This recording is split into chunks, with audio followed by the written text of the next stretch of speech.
നൂറുകണക്കിന് വിശ്വാസികൾ പ്രാർത്ഥനയ്ക്കായി ഉപയോഗിച്ചിരുന്ന ആരാധനാലയം വില്ലേജ് അധികാരികളുടെ നേതൃത്വത്തിലുള്ള ജനക്കൂട്ടം നശിപ്പിച്ചു.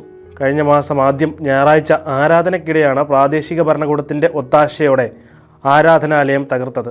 ആക്രമണത്തിനിടെ ജനക്കൂട്ടം ബൈബിളിൻ്റെയും മറ്റ് രേഖകളുടെയും കോപ്പികൾ കത്തിച്ചതായി റിപ്പോർട്ടുകളുണ്ട്.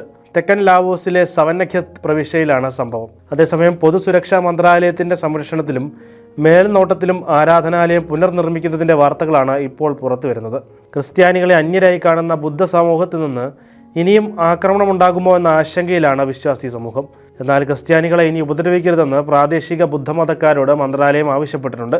പുനർനിർമ്മാണം പൂർത്തിയായിട്ടില്ലെങ്കിലും ആരാധനയ്ക്ക് മറ്റൊരു സ്ഥലമില്ലാത്തതിനാൽ ക്രിസ്ത്യാനികൾ നിലവിൽ അതേ സ്ഥലത്ത് തന്നെ ആരാധന നടത്തുകയാണെന്ന് പ്രദേശവാസികൾ പറഞ്ഞു. ക്രിസ്ത്യാനികൾക്കെതിരായ കമ്മ്യൂണിസ്റ്റ് ഭരണകൂടത്തിൻ്റെ ആക്രമണങ്ങളുടെയും നിയമപരമായ നീക്കങ്ങളുടെയും ഏറ്റവും പുതിയ സംഭവമായിരുന്നു ആരാധനാലയത്തിൽ നടന്നത്.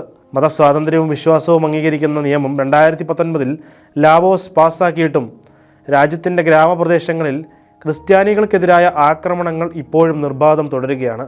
ക്രിസ്ത്യാനികൾക്ക് ജീവിക്കാൻ ബുദ്ധിമുട്ടുള്ള രാജ്യങ്ങളുടെ ഓപ്പൺ ഡോർസ് പട്ടികയിൽ 21ാം സ്ഥാനമാണ് ലാവോസിനുള്ളത്. 7.4 ദശലക്ഷം വരുന്ന ലാവോസിലെ ജനസംഖ്യയിൽ 2 ലക്ഷത്തോളമാണ് ക്രിസ്ത്യാനികളുള്ളത്.